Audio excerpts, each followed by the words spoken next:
Bonjour à tous, ici Simon de Connexion Plus, je suis avec mon ami Mathieu et aujourd'hui, sujet très important, surtout je pense que si vous êtes parents, c'est un sujet qui peut nous toucher tous et chacun. C'est sur l'intimidation qu'on voulait faire ça aujourd'hui parce qu'il y a eu une histoire, si vous n'en avez pas entendu parler, Mathieu va nous résumer ça. Ouais, voilà, on aime ça faire des liens avec l'actualité, puis c'était très très chaud. La semaine dernière, tout le monde a vu, je crois, à TVA. Ça a roulé beaucoup sur les réseaux sociaux, ça a été repartagé. Les images du père qui agrippe au collet l'intimidateur de son fils au secondaire. Donc, image très forte où le père vraiment pète un plomb, où il accroche le jeune, il menace, etc. Il le somme d'arrêter d'intimider son gars. Tu vois que le père est complètement à bout. Puis, ce qui est fou de cette situation-là, c'est qu'il y a une autre vidéo, dans le fond, qui a mis la table pour tout ça. Des intimidateurs qui, justement, intimident mentalement, physiquement le jeune. Ils frappent en arrière des genoux pour qu'il se mette à genoux. Ils l'insultent, ils l'humilient carrément. Ouais. Ils frappent. Tout ça filmé sur leur téléphone. Puis, c'est ce qui a amené au père qui s'est présenté à l'école pour essayer de mettre un terme à tout ça. Malheureusement, il a employé la force. Puis, tout est filmé. Donc, les jeunes ont filmé le père, étant donné qu'on est en 2024, effectivement, tout est filmé. Donc, gros cas qui a acheté tout un débat. Un débat sur l'intimidation. Il n'y a pas vraiment de débat à faire là-dessus. On s'entend qu'on ne peut pas être pour l'intimidation. Mais un énorme débat sur beaucoup de gens défendent le père. Certains le condamnent. Beaucoup le défendent. On voit vraiment que c'était quelqu'un qui était complètement à bout à bout de ressources. Tu l'entends quand il parle, qui est comme... Ah, la voix tremblotante, là. Ça, tu l'as lâché, mon gars. Ça a l'air d'être une bonne pièce d'homme, le monsieur en plus. Puis, ce qui a fait encore beaucoup plus couler d'encre, c'est que à cette commission scolaire-là, je pense que c'est la commission scolaire le centre de service scolaire des Samars, je pense, c'est sur la rive nord de Montréal, supposément que c'est récurrent, ces problèmes-là. Il y a plusieurs parents à cette école-là qui se sont présentés pour des cas similaires pour essayer de dire aux intimidateurs d'arrêter, lâcher leurs enfants. Oui, dans les dernières semaines, il y avait déjà 2 pères qui s'étaient présentés. Je pense que c'est symptomatique. Moi, quand je suis arrivé ici au Québec, quelques années après, en 2008-2009, juste après la tuerie de Dawson qu'il y avait eu en janvier, mon petit frère était au secondaire 2 ou 3, quelque chose comme ça, et il s'est fait, donc mon frère a 7 ans de moins que moi, et il s'est fait complètement tabasser à l'école. Donc on parle d'intimidation, mais là c'était vraiment une agression, c'est de la violence. La nuance, c'est... Faut la faire, la nuance. C'est comme... Oui. Tu vois, à TVA, il disait il s'est fait faire une jambette. Non, c'est pas fait faire une jambette, là. Il s'est fait frapper dans les jambes pour l'amener au sol. Allez voir la vidéo, c'est difficile à regarder comme parent, mais c'est des coups, là. Et donc, mon frère était à l'école à Longueuil. Ils appellent mon père pour qu'il vienne le rechercher. Mon père, il était en déjeuner d'affaires à cette journée, donc il ne pouvait pas y aller. Donc, il me dit Simon, tu étais là, peux-tu prendre l'auto, aller chercher ton frère? Mon frère, maintenant, c'est un bon monsieur, c'est-à-dire 6 pieds quelques, doit peser 220 livres, quelque chose comme ça. Et à l'époque, ce n'était pas le cas. Il était avant l'adolescence, donc un petit assez costaud, etc. Et il s'était fait donc frapper par 6 ou 7 gars, parce que c'était une coutume. Il semblerait que pour sa fête, parce que c'était sa fête en plus, il semblerait que c'était une coutume qui tabasse les gens. Wow. En tout cas, ce n'est pas une coutume de chez nous. Des bons mœurs. Et en allant le chercher, je le vois qui descend les escaliers, il arrive tout seul, je vais à la réception de l'école pour dire je viens chercher mon petit frère, etc. Il dit oui, il va descendre accompagné d'un enseignante ou de quelqu'un d'autre. Et il descend tout seul, donc la pommette toute gonflée, la lèvre comme ça, puis tu le vois avec son gros sac à dos quasiment plus gros que lui. Puis je dis ça va, ouais, bon allez viens, on s'en va. Puis non, on passe pas là-bas, ils sont là-bas. Je dis je vais aller les voir, puis très honnêtement, puis tu le sais, si j'avais dit je vais aller les tabasser, je l'aurais dit sur le podcast, je vais aller les tabasser, mais c'était pas le cas. Assez transparent. Je lui ai dit on va aller les voir parce que on va y aller. Non, on va pas là-bas, on va pas là-bas. Donc là je dis moi je vais aller par... Donc finalement on y va, je lui demande c'est lequel, il me dit c'est celui qui est là-bas. Ils sont dans la cafétéria, je descends à la cafétéria, je lui frappe sur l'épaule et il se lève. Puis petit détail, avec le sport, moi je m'étais fait casser le nez au soccer, je m'étais fait casser le nez avec un coup de coude, donc j'avais violent le soccer. Ouais, c'est très violent. Puis j'aimais pas qu'on approche de ma bulle. Quand t'as le nez cassé, c'est pas le top. Donc il s'approche de moi, puis il s'approche à ça de ma face. Qu'est-ce qu'il y a, t'as un problème? Donc moi je le repousse comme ça. Il se prend mon poing. Les autres se lèvent pour m'attaquer, donc je me défends. Il s'ensuit, donc il y a eu des coups qui ont été échangés. Et figure-toi que mon frère, de une, n'est plus jamais retourné à l'école parce qu'il lui faisait des menaces via ses amis, parce qu'à l'époque, il n'y avait pas encore Facebook, etc., pour lui dire si ton ami revient, donc mon frère en l'occurrence, on va le faire tomber dans les escaliers, etc. Et moi, j'ai été, donc on a passé 2 ans au tribunal. On avait pris un super bon avocat pour me défendre parce que moi j'étais majeur. Eux, ils étaient mineurs. Il y avait juste un majeur dans la gang. Le gars, celui que j'ai vraiment fait mal, donc je pense que j'ai ouvert la paupière, quelque chose comme ça. Ils ont porté plainte. Donc j'ai été formellement reconnu coupable. Toi, tu as eu tout le problème lié à ça. Là. Voie de fait avec lésion corporelle sur mineur. Et vu que j'avais été une personne qui était bien éduquée, que je donnais des cours de karaté à l'époque, j'étais commandité par le programme Bon Départ de Canadian Tire, etc., j'ai eu une absolution inconditionnelle, ce qui fait que tu n'as aucune trace sur le casier judiciaire, tu peux continuer à voyager. Heureusement, parce que imagine comment ça aurait pu changer ma vie. Je vais dire une erreur, mais je suis allé les voir, pas pour les frapper, je suis allé les voir pour m'expliquer avec eux, pour dire c'est quoi votre problème. Vous êtes 7 sur quelqu'un qui a 3-4 ans de moins que vous, c'est quoi le rapport? Et eux ont eu 4 heures de retenue. Et je me souviens parce que dans la salle d'audience, ils étaient tous avec leur famille, etc., comme des petits singes. Ils étaient comme ça, puis moi j'étais là au banc des accusés. Et ça a été une histoire qui a été ultra, pas traumatisante, mais tu sais, qui m'a quand même atteint beaucoup en me disant je l'ai fait pour protéger mon petit frère, puis finalement, c'est moi qui ai été reconnu coupable. Eux n'ont rien eu, hein. Eux n'ont jamais rien eu. Des heures de retenue. Des heures de retenue. Et notre avocat nous avait dit, même si vous les poursuivez, c'est des mineurs, il n'y aura rien du tout. Exact. Surtout en bas de 16 ans, c'est encore pire, je pense. Ouais. Mais bref, tu imagines justement le père du cas qu'on décrit tout à l'heure, qui est dans l'actualité, va faire face à ça et pire. Écoute, beaucoup, dans l'opinion publique, beaucoup le défendent, certains le condamnent. Dans tous les cas, on n'est pas en train de dire ici que c'est une bonne chose, on ne règle pas nos problèmes dans la vie. D'ailleurs, au Jiu-Jitsu avec les enfants, tu prônes beaucoup ça, on ne règle pas nos problèmes nous-mêmes, c'est un moyen de défense, non d'offense. Le père, écoute, jamais tu vas agresser un mineur, là, même s'il a fait les pires choses à ton enfant, mais quand même en tant que père, là, le politicien vient de parler, là, la personne de morale, mais en tant que parent, quand tu es à bout, quand il y a eu du laxisme au niveau des commissions scolaires qui n'ont pas agi, au niveau des écoles, tu as pris tous les moyens légaux, il n'y a rien qui change.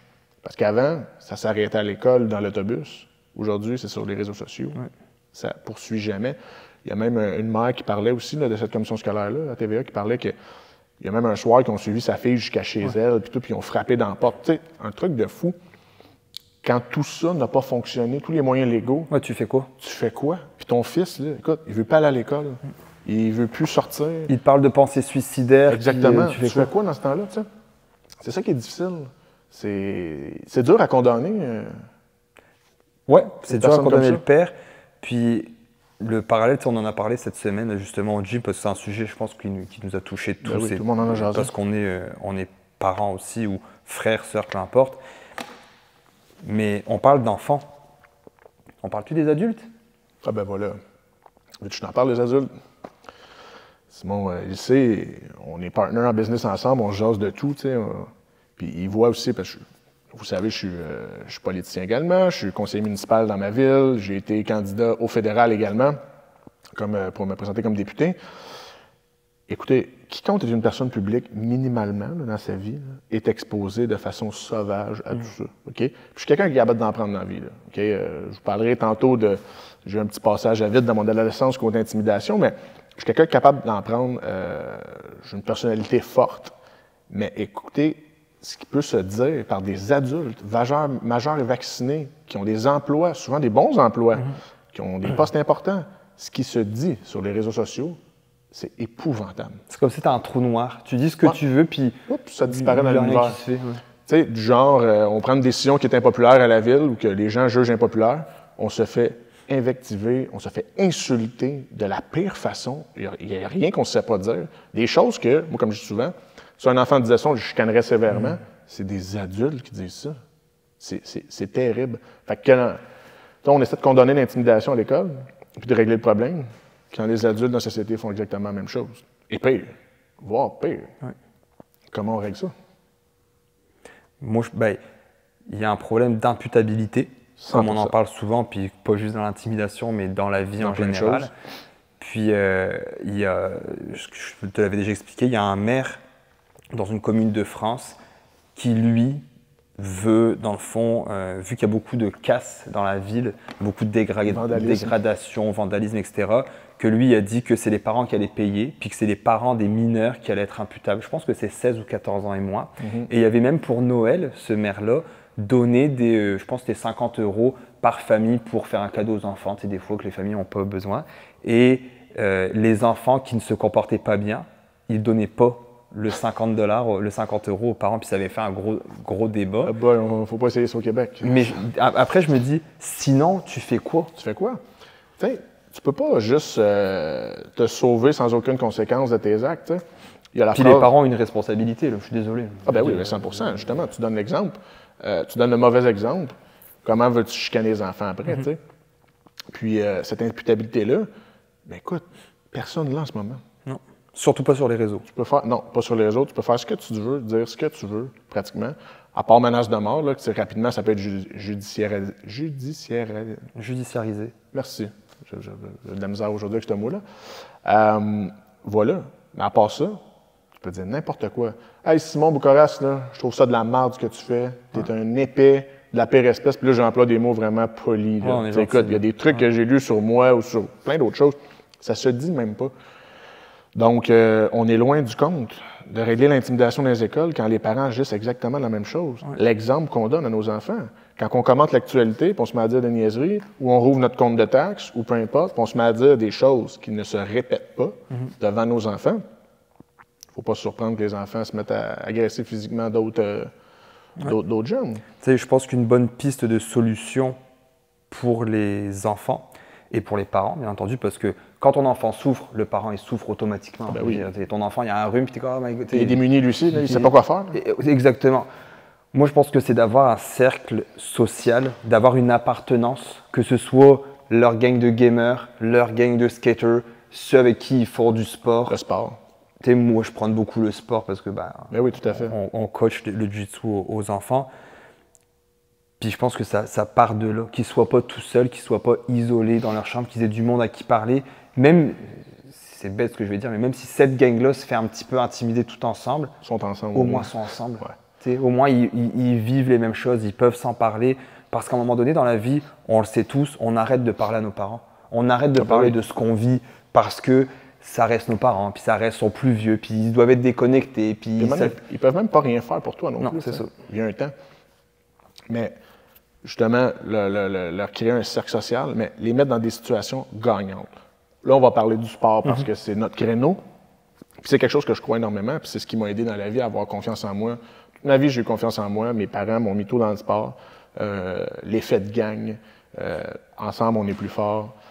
J'ai été dans des situations gagnantes. J'ai vécu la victoire, la défaite. Ça te fait beaucoup. Ça te donne vraiment du galon en tant que personne. Mais c'est ça, il faut mettre nos enfants dans des situations gagnantes. Puis les arts martiaux sont souvent étiquetés pour ça. Inscrivez votre enfant au jiu-jitsu, au karaté, au judo, peu importe. Il va apprendre à se défendre et tout. C'est en partie très vrai. Je pense qu'on y croit tous les deux. Mais plus que ça, c'est que tu le mets dans un environnement où il se fait un club social avec toutes les bonnes vertus qui viennent avec ça. Il prend confiance en lui. Confiance en lui. Parce que malheureusement, en date d'aujourd'hui, en 2024, le 20 mars... février. Non, c'est parce que je pars en vacances au mois de mars, c'est pour ça que j'ai hâte. Le 20 février, on n'a pas encore réglé ce problème-là parce que l'intimidation, il y en a toujours eu, il y en a encore, puis il y en aura toujours, malheureusement. Donc, on doit prémunir nos enfants d'outils pour faire face à ça. C'est pas toujours facile parce qu'on a des caractères. Il y a des enfants qui sont, comment je pourrais dire, qui sont plus dociles, qui ont des têtes moins fortes, mais il faut aider nos enfants là-dedans. On a eu des cas au jiu-jitsu, on en a eu des enfants que, on voyait très bien que ça devait pas être super cool à l'école pour eux. T'sais.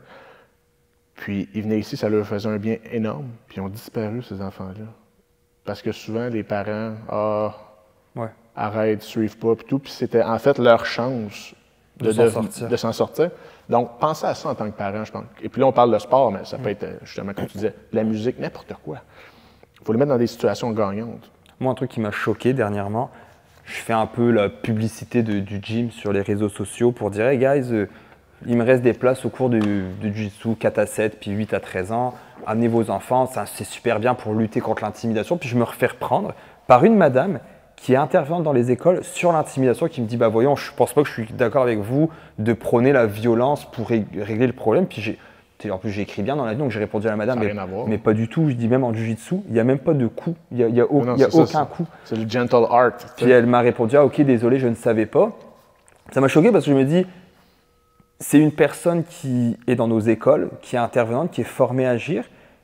Il y a plein d'autres choses que le jiu-jitsu ou la boxe pour aider, mais ça en fait partie quand même. Tout à fait. Les arts martiaux font quand même partie de... L'intimidation est psychologique, mais elle est aussi physique. Comme on a vu. Je prends l'exemple du jeune au secondaire qui se fait faire une jambette, qui se fait vraiment prendre un coup dans les jambes.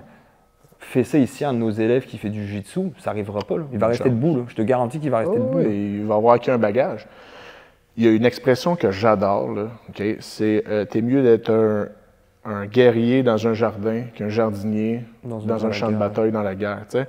Je pense pas que donner des munitions à nos enfants pour avoir confiance en eux, autant physiquement que mentalement, je pense que les deux vont beaucoup ensemble, va créer des enfants violents, peu importe. Tu l'as su pour un de nos jeunes ici, je dirais pas son nom devant tout le monde, qui s'est fait embêter au camp de jour cet été. Ils se sont mis à 3 sur lui, puis qui s'est défendu. Ça, c'était fou, hein? Contre des plus grands. Ouais. Juste ça, pour moi, là, je pourrais drop the mic, puis m'en aller pour dire ma job, elle est faite. Là. Ben voilà. Ils l'ont plus jamais embêté. Là. Non. Puis il a réussi à se défendre, puis il a... Parce que c'est ça, ce qu'on disait. Ah, tu te fais écœurer, t'es le père souvent, là, qui est en train de boire son truc avec son sac de chips. J'extrapole, je fais vous le savez, là. La dérision. Puis, bah là, défends-toi. Asti, défends-toi. Tu lui donnes pas d'outils à ton enfant, il va se défendre comment? Comment? C'est comme il disait, de planter un clou avec un tournevis, là, ben dans le sens que...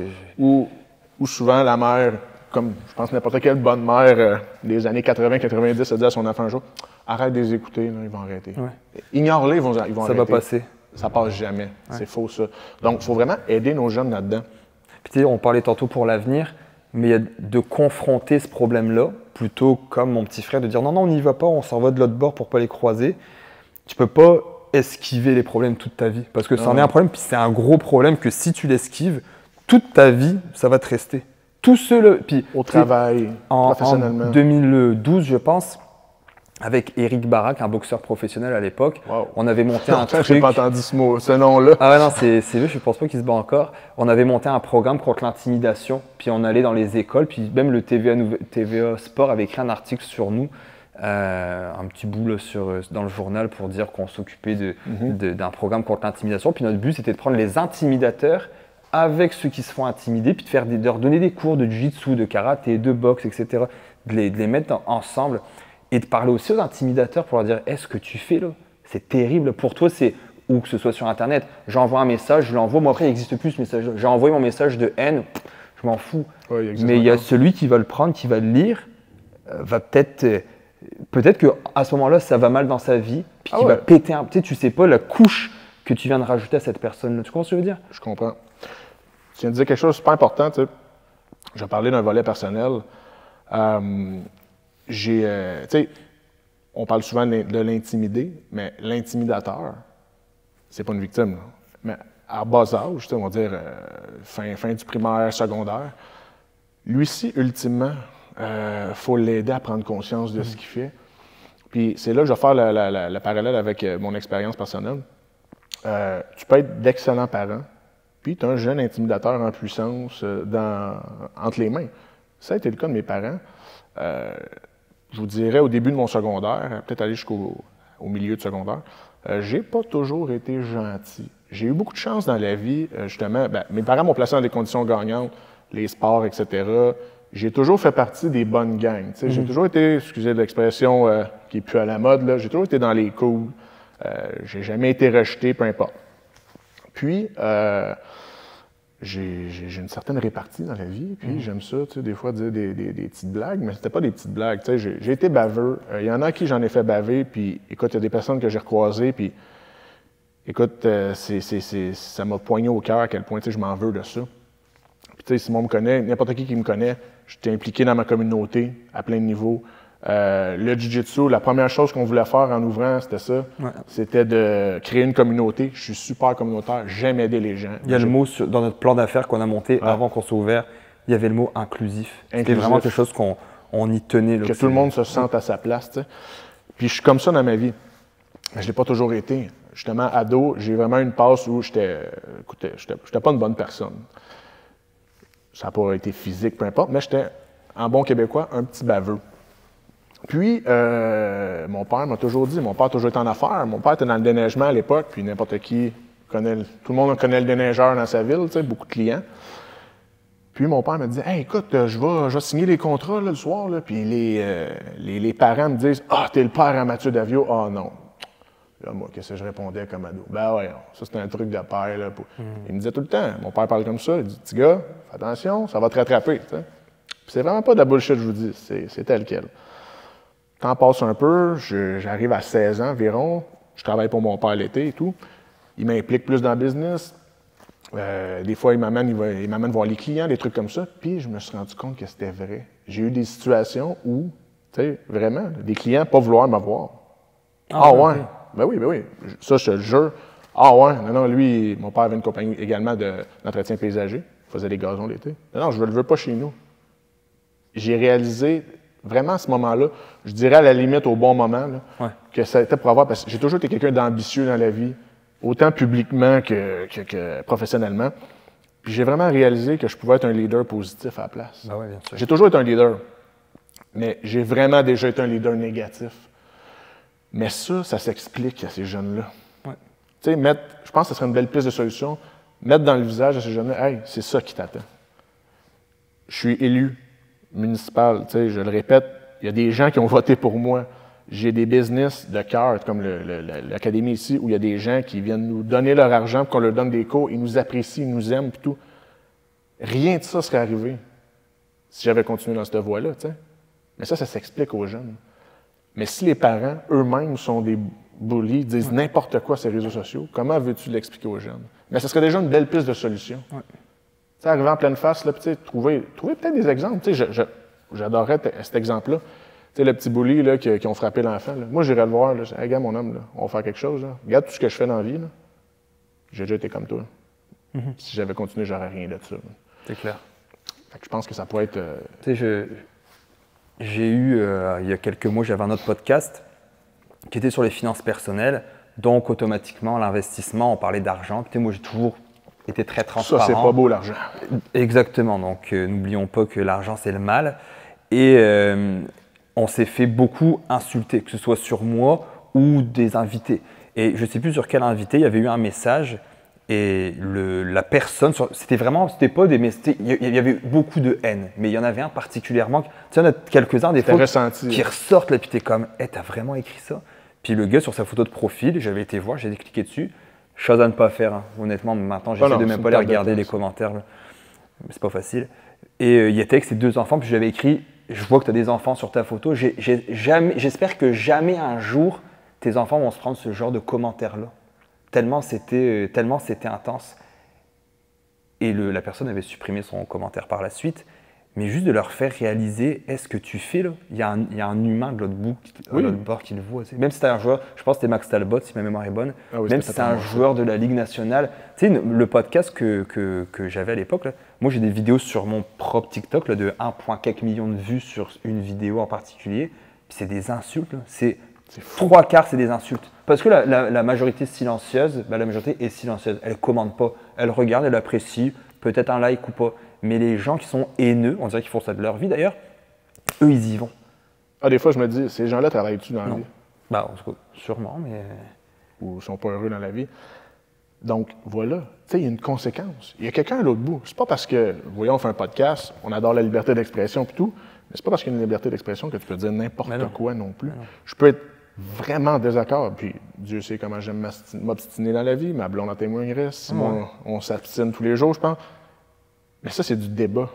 Une énorme différence. Avec respect. Oui, avec respect. On peut, puis même avec quelqu'un d'autre, là, politiquement, je l'ai vécu beaucoup, là, des gens qui sont aux extrêmes idéologiquement. À la fin de la journée, on va se serrer la main. J'ai fait des débats politiques là, à la télévision, puis Écoute, justement, j'ai débattu contre, exemple, le représentant du Bloc québécois ou des libéraux, puis vraiment à l'opposé idéologiquement. Puis, à la fin de la journée, on aurait presque été prendre une bière ensemble. Mais on est vraiment en désaccord. Fait que les gens, il faut qu'ils apprennent à se contenir. Puis s'ils ne sont pas capables de se contenir, quel exemple veux-tu donner à tes enfants? Ouais. Les enfants, on pourrait leur dire, si on veut terminer là-dessus, les enfants, on pourrait leur dire, ça va passer, oui, mais le problème, il est là quand même. On ne peut pas juste le mettre sous, mettons, en dessous du lit, puis, du tapis, puis d'attendre. Puis les parents faut intervenir. Mais la question qui demeure pour moi en suspens, c'est oui, si on prend le problème puis qu'on le divise avec une part de solution, de faire des sports de combat comme le jiu-jitsu, le judo, la lutte, etc., de les inclure, de leur donner, tu l'as dit, des situations gagnantes, les mettre dans un sport, de les mettre dans la musique, d'avoir une communauté, d'avoir un dialogue ouvert avec eux, avec nos enfants. Je pense que c'est important de dialoguer puis leur demander comment ça va. Mais la question pour moi, comme je dis, qui est en suspens, puis que je n'ai pas la solution, c'est quand tu as tout fait, quand tu es allé voir l'école une fois, 2 fois, 3 fois, quand tu es allé porter plainte à la police, il y en a qui vont rencontrer les parents des intimidateurs qui vont frapper à la porte. Hey, ton gars, il arrête pas d'emmerder les miens, on peut-tu faire de quoi, on peut-tu lui parler? Puis le père, il lui parle, écoute, oui, arrête de l'embêter, puis qu'avec l'effet de gang, l'effet d'entraînement, ça continue. Tu fais quoi? La question reste entière, tu viens de le dire. La plupart du temps, c'est des leaders. Ouais. Ces intimidateurs-là. J'en ai été. Pas extrême, là, comme je vous dis, jamais de dérapage comme on a vu sur les vidéos de TVA Nouvelles. Mais c'est de transformer ces leaders négatifs-là en leaders positifs. Mais comme tu dis, comment on le fait? Quand les parents se gèrent à peine eux-mêmes. Je te lance la balle, qui est un petit peu plus intense. Moi, quand je me fais insulter, si les gens veulent me trouver, ils savent où me trouver. Ils savent que j'ai le gym. Il y en a jamais, comme on te disait, il n'y a jamais un gars qui va venir t'intimider en face. Si je me présente en face de lui, je dis qu'est-ce que tu disais? Tout le monde est brave en arrière de son écran. Souvent, il n'y aura rien. T'sais. Mais moi, c'était des gens, comme je te dis, c'était sur un podcast où je donnais ma vision des choses, de la vie en général, de la finance, de la discipline, etc. Toi, tu disais tantôt, tu es en politique. Les gens qui te connaissent sont dans ta ville. Oui, absolument. Leurs enfants vont à l'école de tes enfants. 100%. Tes enfants sont au primaire. Ouais. Dans quelques années, je ne sais pas si un jour tu veux te présenter comme maire, je pense que oui. 2 ans. Mettons, tu es élu. Comment tu le vois? Toi, ce serait quoi ta piste de solution? Puis là, je ne veux pas jeter la patate chaude puis dire, OK, je comprends qu'on a une certaine retenue, etc. Puis c'est important de rester aussi, parce qu'on a quand même des élèves, on est des modèles. Oui. Moi, on coach des enfants. Faut quand même. Puis on a des enfants en plus, mais tu fais quoi? Abby, elle rentre un jour. Hey, papa, je me suis fait intimider parce qu'ils disent que mon père. Elle s'est fait frapper. Ouais. Même sans aller jusqu'à frapper, elle s'est fait intimider. Ils étaient 5 là, puis ils se moquent d'elle. Tu sais, moi, ma nièce, elle s'est fait couper les cheveux dans l'autobus. Là. Incroyable. Ben, écoute, je suis quelqu'un de très diplomate dans la vie. Comme j'ai dit tantôt, ce qui est vraiment drôle, c'est que j'ai déjà été pas gentil, puis je suis tellement aujourd'hui une personne communautaire. J'aime les gens. Mais ma fille arrive de l'école. Par exemple, je suis maire de la ville. Puis tu sais, parce que je suis conseiller municipal en ce moment, je suis au moins sur le spotlight quand même. C'est comme je suis un député, le maire étant le premier ministre. T'es maire, là. Tu viens de voter décision impopulaire, puis justement, ma fille revient de l'école. Je sais pas ce que je fais. Tu sais, c'est sûr, j'emploierais tous les moyens légaux, etc. Mais quand ça fait plus. C'est ça. Tu sais, je me dis, c'est quoi la faute? Olivia, elle rentre de l'école, puis elle s'est fait tabasser, mettons, par des plus grands. Puis elle est au secondaire, comme mon petit frère, c'est des secondaires 5, mettons. Ils sont en âge, là, comme le père qui est allé voir le gamin de secondaire 3. C'est pas un homme, mais mais quand même, c'est pas un enfant de 6 ans. Tu sais. Je peux même pas imaginer. De là, si on vient à notre cas qui a jeté le sujet, ce père-là, oui, il va devoir faire face à la justice. Oh, ouais. Avec raison. Avec raison. On ne peut pas régler nos problèmes nous-mêmes comme on veut dans la vie. On n'est pas à l'époque des cowboys, puis du Far West, mais et là. Je ne veux pas l'imaginer. En tout cas, guys, si on n'a pas j'ai pas la solution, j'ai pas la science infuse, mais je pense qu'une des solutions demeure quand même dans le dialogue, que les écoles aussi, peut-être de faire un pas de plus, d'avoir peut-être un peu plus d'imputabilité pour les enfants. Pas juste 4 heures de retenue. 4 heures de retenue, ils vont rester entre chums. Là. Imputabilité, puis donner des modèles, autant aux intimidés qu'aux intimidateurs. Donner-leur des modèles, des exemples concrets. Moi, c'est vers ça que j'irais, bien honnêtement. Puis de leur donner, comme je disais tantôt, des outils. Si je demande à Olivier de se défendre, ben, je veux qu'elle ait les outils pour savoir se défendre, pas juste, mets-lui un coup de poing. Ouais, okay. C'est mieux d'être un guerrier dans un jardin qu'un jardinier dans la guerre. Ouais. Moi, je pense que c'est vrai, ça. Ouais. Fait que, écoute, malheureusement, on n'a pas la réponse, on n'a pas la solution. Évidemment, on n'avait pas la prétention de l'avoir non plus, mais je pense que c'est important d'en parler. Tu sais, je pense que c'est ce qu'on fait aujourd'hui. Puis, comme je vous dis, les solutions, écoute, il y en a, mais je pense qu'on se doit de prendre ça en main nous-mêmes en tant que parents. On ne peut pas laisser ces choses-là glisser parce que, comme beaucoup de choses dans la vie d'ailleurs, la société ne peut pas tout régler, là, les instances publiques. Donc, prenez les choses en main. Amenez vos enfants au jiu-jitsu. 510 rue Charbonneau. Voilà, ça aide quand même. Sujet 2, c'est le moment du sujet mystère. Ah, ben, je l'ai pioché la fois passée. Moi, je vais piger, lui, il pioche. Je ne ferai jamais à ça, je pense. J'ai-tu dit piocher, là? Oui, j'ai dit piocher.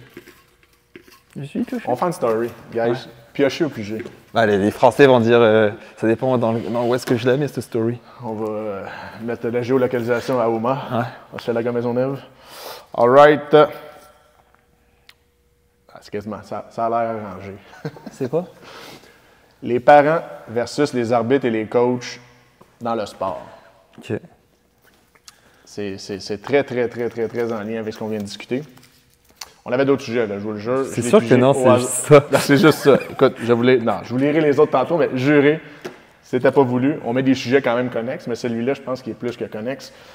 Donc, qu'est-ce qu'on veut dire par là? Je sais pas. Moi, je le sais, c'est moi qui ai écrit le sujet. C'est ça. Qui est hyper d'actualité à chaque année, à chaque saison de hockey ou de soccer ou de baseball qui débute. Les parents qui pètent les plombs dans les estrades, qui sont ingérables, qui crient, qui frappent des arbitres. Ah, mais non, mais il y a eu un cas récemment. Il y a un jeune arbitre, ça a été en cours, il s'est fait frapper par un parent. Puis on s'entend que les arbitres au hockey mineur, ils ont comme 15-16 ans. L'intimidation des parents versus les coachs, tout ça, on le sait. Écoute, je ne veux pas dire que c'est uniquement au hockey, c'est vraiment pas le cas, c'est rendu partout. Mais quand ça vient à nos tout petits, les parents perdent la boule, encore une fois. Puis, dans le fond, je suis content parce que ça va vraiment en lien avec le sujet qu'on avait, l'exemple qu'on donne à nos enfants. Comment voulez-vous que nos enfants ne soient pas des intimidateurs? Si j'ai une pénalité au hockey, puis papa a pété un plomb puis a frappé le jeune arbitre pour un tournoi, genre dans le Pee-Wee, qui est à peu près à 12 ans. Il y a une stat, je me souviens plus là. C'est incroyable ça. Il y a une statistique qui disait comment les enfants reproduisent ce que les parents font. Puis c'était vraiment... Ah ben oui. Écoute, je vais essayer de la retrouver, là. ChatGPT va m'aider. C'était, par exemple, si ton père est alcoolique... La cigarette. Voici, ouais, il y avait alcoolisme, il y avait tabac, il y avait violence conjugale et violence physique. Le pourcentage de chance, la probabilité en tout cas que tu refasses la même chose, c'est énorme. Si tu as été élevé, puis il y avait les religions aussi, donc si tu as été élevé dans la religion X, Y, Z, il y a de fortes chances que tu sois de cette religion. T'sais. Et c'est impressionnant parce que, tu sais, monkey see, monkey do, là. Ah, c'est très vrai ça. Tu vas le refaire, là? Voilà. On dit souvent qu'on se doit d'être des modèles pour nos enfants, mais je pense que c'est... on pense que c'est galvaudé comme terme, là. Mais non. Ben non, je pense que personne ne le saisit encore, là, puis, que ce soit au Québec ou ailleurs. Là, plein de choses je fais, puis je me dis, ma fille, elle me regarde. Tu sais. À moi-même, que ça soit avoir mon téléphone trop souvent dans les mains, ou peu importe, mais dans des cas précis comme ça, là, tu pètes les plombs après un coach qui est souvent un bénévole, ben, tout le temps bénévole, un papa ou une maman bénévole. Tu cries après ce gars-là parce qu'il n'a pas fait jouer ton gars assez à ton goût, ou des trucs du genre, mais t'es malade. Sais-tu que j'ai arbitré il n'y a pas longtemps à une compétition? Oui, quand j'ai suivi la formation d'arbitrage, je ne sais plus si c'est Johnny ou Carl qui disait ça, mais il dit les pires quand tu es arbitre, c'est les parents. C'est même pas les coachs, c'est les parents qui souvent ne connaissent pas les règlements. Non, ils ne connaissent rien. Du jiu-jitsu, c'est compliqué en plus, là. Mais ils vont crier comme des fous. Non, mais tu sais, t'imagines des gars frapper l'arbitre. Oh non, mais ça, c'est inadmissible. Mais non, mais t'es malade. Puis, ça vient avec toute espèce de mentalité. Tout le monde pense que son jeune est le prochain Sidney Crosby ou Connor McDavid, tu sais. Mais ça va tout avec cette mouvance-là. Puis, Là, on parle de ça dans le sport, là, versus les arbitres ou les coachs, peu importe. Mais c'est dans plein d'autres aspects de la vie. Il y a des profs d'école qui pourraient témoigner à quel point les parents sont complètement... Là, moi, je l'emploie le terme, je n'ai pas peur de le dire, sont débiles. Coupé! Non, non, vraiment pas. Je réitère, débile. T'as pas donné assez d'attention à mon enfant, la note est injustifiée, des trucs au primaire. Là. Ouais. Okay, il disait qu'avant, notre génération, on a 36, quand on faisait une connerie à l'école, je le disais à mon père et ma mère, c'est moi qui me faisais défoncer. De facto, le prof avait raison. Exactement, maintenant c'est l'inverse. Ils vont voir le parent, le professeur, puis c'est que le professeur a tort et que l'enfant a raison. Les enfants rois, maintenant c'est ça. Ça n'a pas de bon sens. Mais non. Donc, ça se recrée sur le terrain sportif pour les jeunes. Tu sais qu'il y a beaucoup de villes où elles sont obligées d'installer des écriteaux à l'entrée des terrains de soccer, baseball, peu importe, pour rappeler aux gens qu'il faut être civilisé, que les arbitres des mineurs, etc. Il y en avait un à Saint-Basile-le-Grand, dans le terrain de baseball ou whatever, puis c'était comme l'arbitre est bénévole, ce sont des enfants, ce n'est pas des professionnels, parce que l'arbitre aussi, il y a des choses que, tu sais, comme moi, je connais pas tout. Samedi, j'ai oublié 2 points. Puis le match s'est joué sur ce 2 points-là.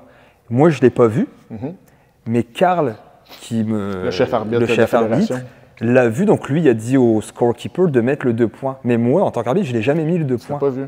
Et à la fin, ça faisait 0-0. Et celui qui a perdu, qui s'est fait prendre le 2 points, si ça avait été à la décision, c'est lui qui gagnait parce que c'est lui qui avait dominé tout le long du match.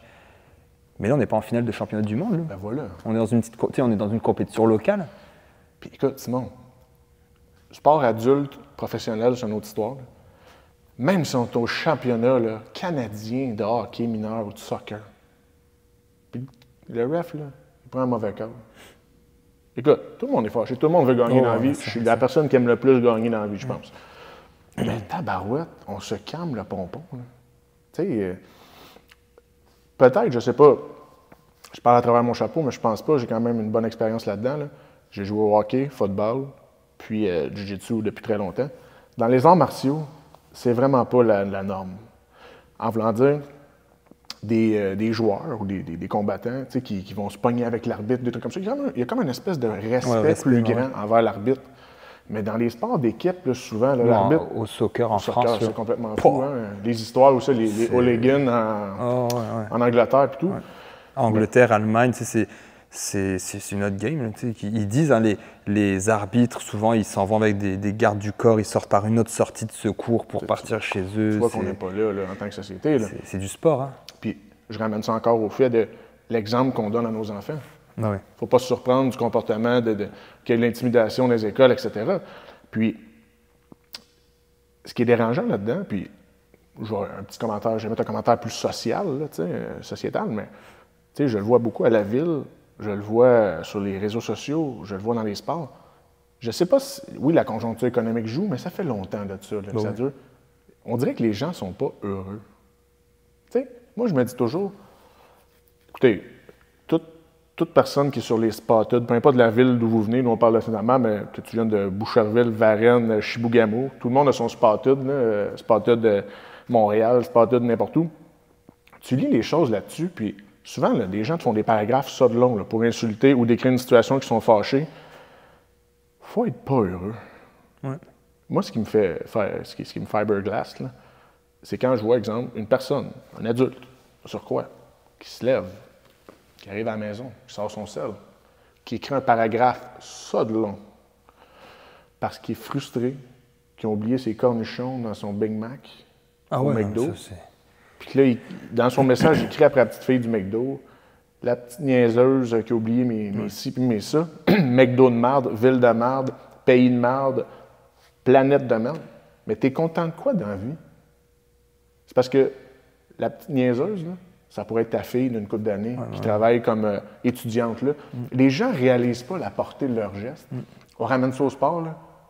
C'est les mêmes personnes qui crient après les arbitres, puis qui crient après les coachs. Puis c'est fou. Il y a quelques années, je pense que c'est il y a 2 ans, c'est un cas de genre, le coach de l'équipe, je pense que c'était Midget 3 Espoir. Pas Midget 3 Espoir, Midget 3A. Je pense que c'est Saint-Hyacinthe qui avait gagné le championnat. Au bout de 2 ans, il remporte le championnat tout. Il a lâché Non, excuse-moi, il a perdu en finale. Puis le coach a lâché. Puis tu sais, Midget 3 aussi, Simon, c'est très haut. C'est ça qui te met dans la Ligue junior majeure du Québec. Tu sais. Il a démissionné. Très high profile. Là. Il avait gagné coach de l'année, je pense. Puis il a perdu en finale, puis il a démissionné. Là, tout le monde dit, ben là, écoute, il y avait encore un bon club pour l'année prochaine. Il dit, je suis plus capable de gérer les parents. Parce que là tu es dans l'élite. Là. Chaque parent pense qu'ils ont une mine d'or dans les mains. Là, ouais.